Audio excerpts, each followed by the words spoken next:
and I sent the emails I'd drafted days ago. The ones to my property manager friend about eviction procedures, the one to my landlord about breaking my lease, the one to my bank about new accounts. The eviction notice was delivered by certified mail on May 8th, 1 week after I'd stopped all payments. Oregon law required 30 days notice when an owner decided to occupy their own property.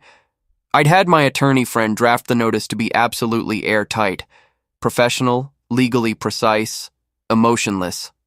The Wilson family had until June 7th to vacate the premises. I knew they'd received it when my phone started ringing at 7:13 a.m. on May 9th.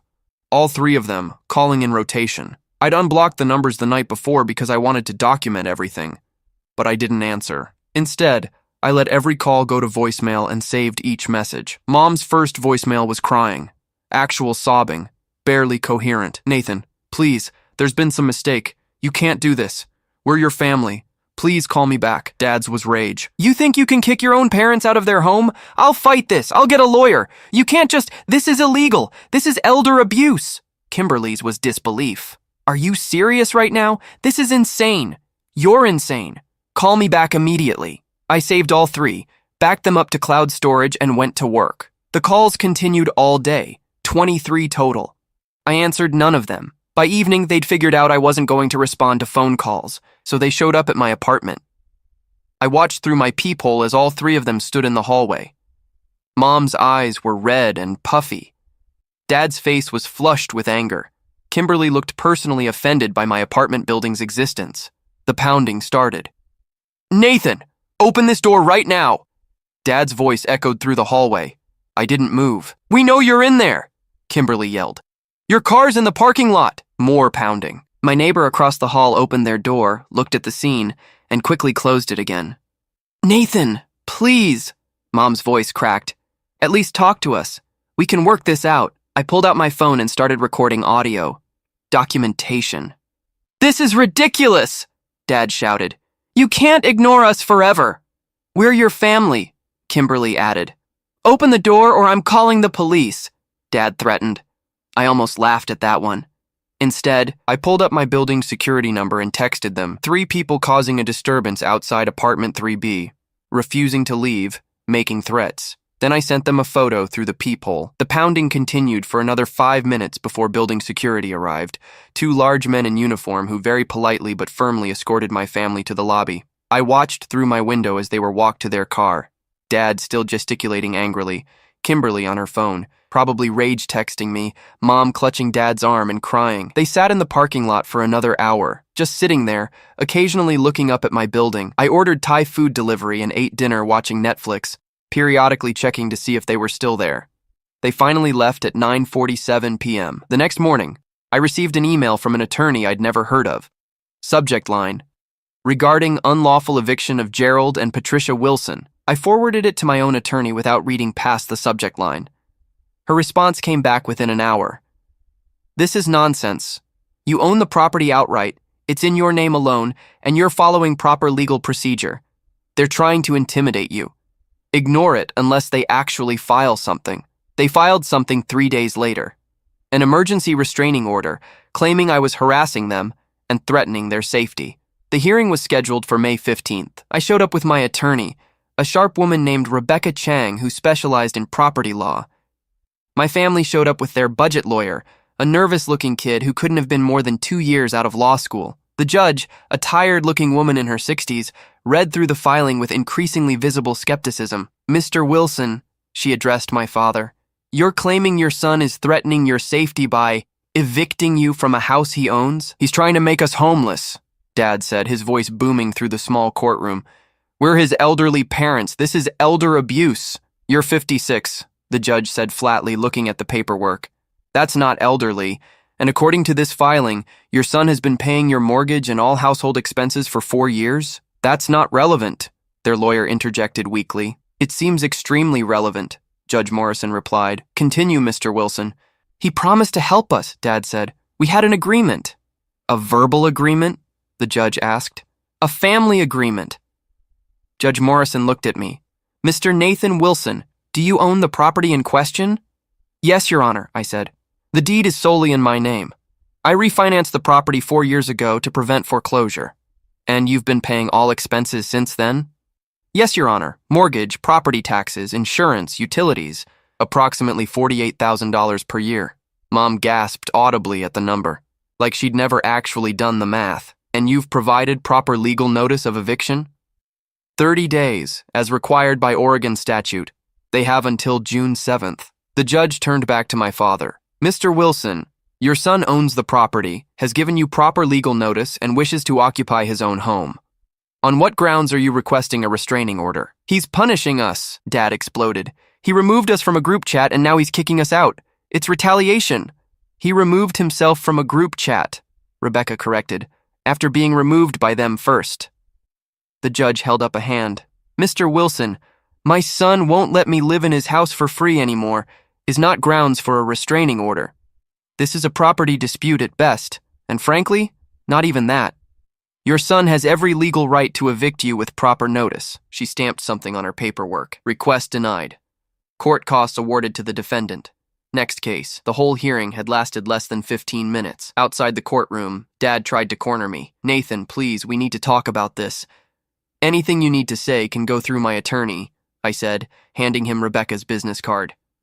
I'm your father, he shouted, loud enough that people in the hallway turned to look. And I'm the person who owns your house, I replied calmly. You have until June 7th. I walked away while he was still sputtering. That evening, I drove to the house for the first time in months. My house, I reminded myself. My property. I parked across the street and just looked at it. The lawn needed mowing. The paint on the shutters was peeling. The garden Mom had been so proud of was overgrown with weeds.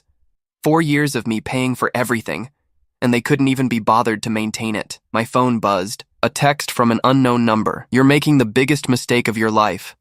Family is forever. You'll regret this. I blocked the number and drove home. The mortgage company's first warning letter arrived on May 22nd, addressed to the Wilson family residence. I knew this because I'd set up mail forwarding from that address to mine months ago, during the refinancing. Another detail I'd never mentioned to them. Urgent. Payment. Past due. The envelope screamed in red letters. Inside, the letter informed them that the May payment had not been received and that they needed to submit payment immediately to avoid late fees and credit reporting. I took a photo of it and saved it to my documentation folder. The second letter came from the electric company on May 24th. Service disconnection notice. Payment required within 10 days to avoid interruption of service. I photographed that one too. Water company, May 25th. Gas company, May 26th. Internet and cable, May 27th. I imagined them opening these letters, the growing panic. Still, my phone stayed quiet. They were either too proud or too angry to reach out. Or maybe they genuinely believed I'd cave at the last minute, that this was all a bluff. On May 29th, my attorney called. You're not going to believe this, Rebecca said, and I could hear the amusement in her voice. Your father's lawyer filed a motion claiming you have a verbal contract to provide financial support in perpetuity. In perpetuity? I repeated. His exact words. They're claiming you made an oral agreement to support them indefinitely, and that you're now breaching that contract. Based on what evidence? Family understanding and reasonable expectation. I'm not kidding. That's literally what they wrote. I laughed. Actually laughed. What happens now? I'll file a response pointing out that oral contracts require consideration from both parties, and that even if such an agreement existed, which it doesn't, you're entitled to terminate it with reasonable notice, which you've provided. This will get thrown out even faster than the restraining order. When's the hearing? June 12th.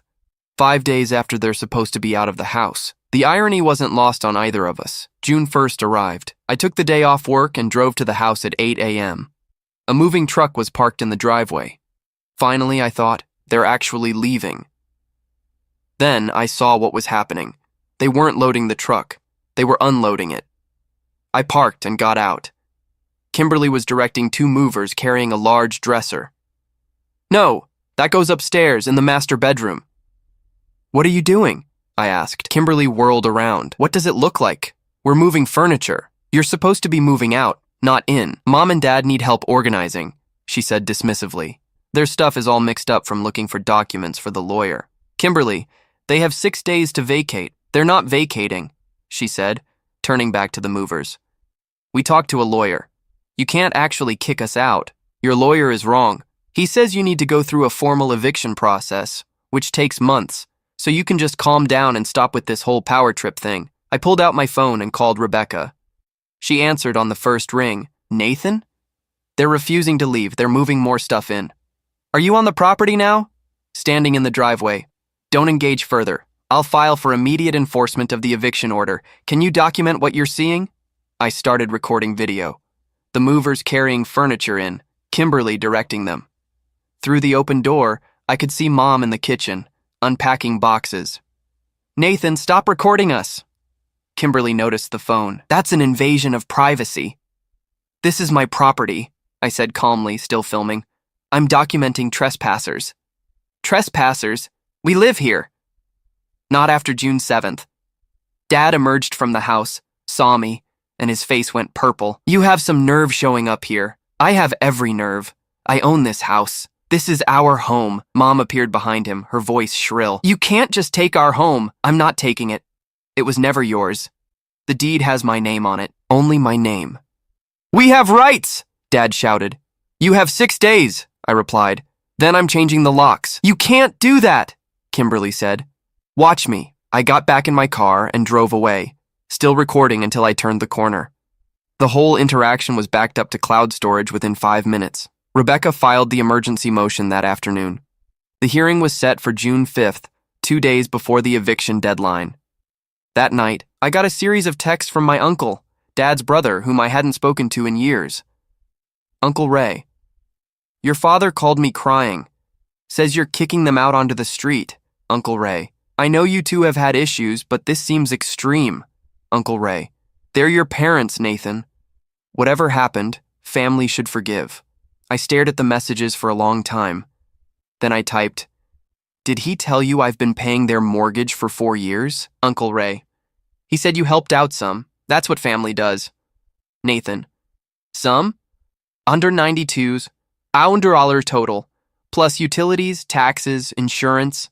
They pay nothing, contribute nothing, and then they removed me from the family group chat for being too negative. 3 dots appeared and disappeared several times.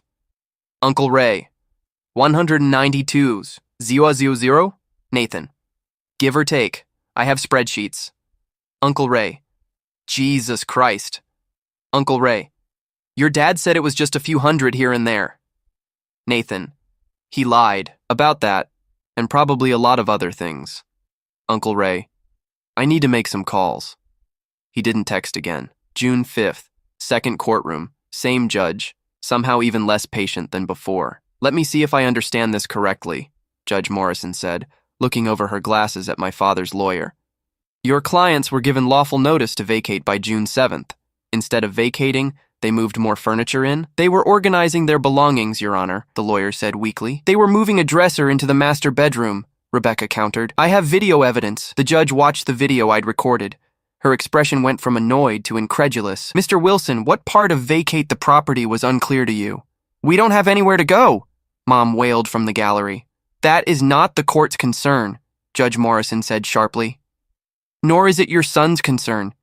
You've had over a month's notice, she turned to me. Mr. Nathan Wilson, when do you plan to occupy this property? June 8th, Your Honor. I've already given notice on my apartment lease. Good. I'm issuing an order of immediate enforcement. If the respondents have not vacated by end of day June 7th, the Sheriff's Department will physically remove them and their belongings. Furthermore, if any damage is done to the property between now and then, Mr. Nathan Wilson is authorized to pursue criminal charges for vandalism in addition to civil remedies. She stamped her gavel. We're done here. In the hallway, Dad tried one last time.